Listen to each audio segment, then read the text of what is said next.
రాజన్న సిరిసిల్ల జిల్లా కేంద్రంలోని ఈద్గాలో బక్రీద్ సందర్భంగా ముస్లిం సోదరులు శాంతియుత వాతావరణంలో ప్రత్యేక ప్రార్థనలు నిర్వహించారు.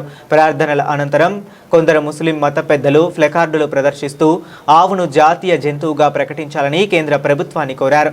దేశంలో ఆవుల పేరుతో జరుగుతున్న దాడుల నేపథ్యంలో బక్రీద్ సందర్భంగా ఎవరు ఆవులను బలి ఇవ్వొద్దని విజ్ఞప్తి చేశారు. జాతీయ పక్షి నెమలి మాదిరిగానే ఆవును కూడా జాతీయ జంతువుగా ప్రకటించాలని డిమాండ్ చేశారు.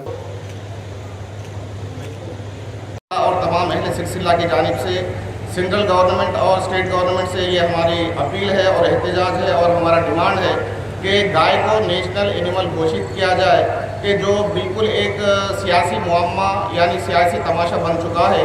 अगर हम इस तरह करेंगे तो गाय की हिफाजत भी होगी, बहुत से लोगों के दिल खुश भी होगा और इसकी हिफाजत होगी और मुसलमानों पर जो जुल्म हो रहा है इससे हम और आप महफूज रहेंगे। अस्सलाम वालेकुम। బక్రీద్ పండుగ సందర్భంగా మరి సిరిసిల్ల మస్జిద్ కమిటీ ఆధ్వర్యంలో ఏదైతే భారతదేశంలో ఈరోజు కొన్ని రాజకీయ శక్తులు మతతత్వ శక్తులు కావాలని అలజడి రేపాలను చూస్తున్నారో దానికి మరి ఆవును జాతీయ జంతువుగా ప్రకటించాలి.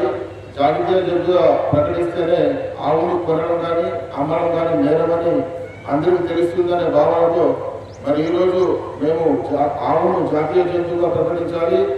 అలా ప్రకటిస్తే ఏ రాజకీయ పార్టీలు కానీ ఏ రాజకీయ నాయకులు కానీ దీని ద్వారా లబ్ధి పొందడానికి అవకాశం లేకుండా అవుతుంది, వారికి ఒక గుణపాఠంగా అవుతుంది. కాబట్టి మేము ఆవులను ఎలాంటి పరిస్థితుల్లో పోయకూడదని భారతదేశంలో మత పెద్దలందరూ నిర్ణయించారు. కాబట్టి సిరిసిల్ల మస్జిద్ కమిటీ ఆధ్వర్యంలో కూడా మరి ఆవును జాతీయ జంతువుగా ప్రకటించాలని మేము కేంద్ర ప్రభుత్వాన్ని కోరుతున్నాం.